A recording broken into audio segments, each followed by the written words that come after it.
Bonjour et bienvenue sur M-Fitness Télé. Mon nom est Charles. Mon nom est Étienne. Et aujourd'hui, on va vous parler concernant vos exercices. Donc, quoi faire par rapport à vos exercices, mais particulièrement quelle charge utiliser sur ceux-ci.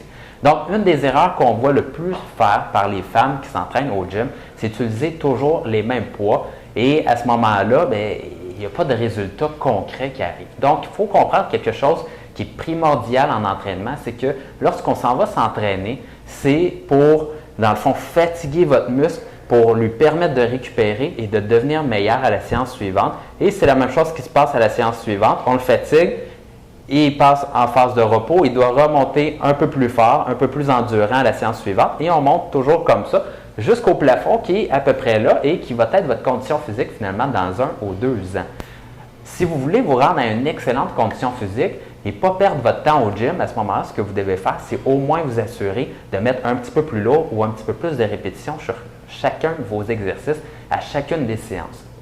Bref, ça doit être très clair dans votre esprit. Si vous faites la même chose d'une séance à une autre, vous ne vous améliorez pas. Finalement, vous maintenez votre condition physique actuelle. C'est aussi simple que ça. Tout à fait. Donc aujourd'hui, on va vous dire comment choisir le bon poids quand vous vous entraînez. Parce qu'il faut vous pousser au maximum pour donner un stimulus d'entraînement fort à votre corps, à vos muscles, pour les tonifier davantage. Et puis, comment est-ce qu'on choisit le bon poids? Et puis, la façon de choisir le bon poids, c'est assez simple. Vous avez un certain nombre de répétitions que vous devez faire. Puis ça, on va en parler dans une autre chronique. Disons, par exemple, vous voulez faire une série de 12 répétitions. Mais la façon de choisir le bon poids, c'est d'augmenter le poids continuellement jusqu'à ce que vous puissiez faire 12 répétitions, mais pas 13. Et là, vous avez donc fait une série de 12 répétitions maximales. C'est comme ça qu'on appelle ça dans le jargon. Donc, les répétitions sont maximales parce que vous n'auriez pas pu en faire une 13e.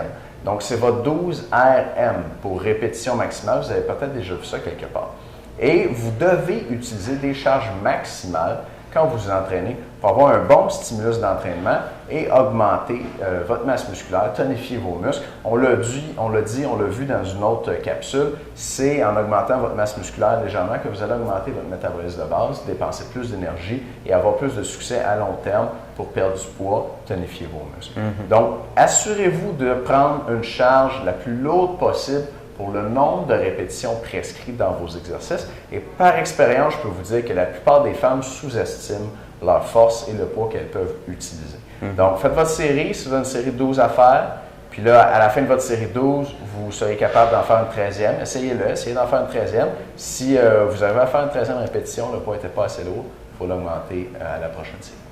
Et moi, je mettrais un petit bémol là-dessus. C'est certain que lorsqu'on arrive au gym pour la première fois, à ce moment-là, la première chose à vous assurer, c'est le contrôle sur vos mouvements. Donc, à ce moment-là, vous devez avoir un bon contrôle sur vos mouvements. Et à ce moment-là, dans les premières semaines, vous pouvez y aller un petit peu plus conservateur. Puis, à ce moment-là, vous assurez tout simplement, vous prenez une charge pour vos exercices au début. Vous dites, OK, ça s'est bien passé, mais je m'assure de progresser d'une séance à une autre. Et là, au fur et à mesure, à un moment donné, vous allez atteindre vraiment là, un poids, ce que vous allez vraiment faire si vous aviez 10 répétitions comme objectif, arriver au 10e, puis vous ne seriez pas capable d'en faire 11. Donc, mon conseil pour vous, c'est dans les premières semaines, vous pouvez y aller un petit peu plus mollo, mais dès que vous devenez un petit peu intermédiaire, c'est important de se pousser vraiment pour que votre dernière répétition soit vraiment votre dernière si vous voulez continuer à vous améliorer. Très bon conseil, Charles. On se revoit dans une prochaine capsule sur M-Fitness Télé. À bientôt.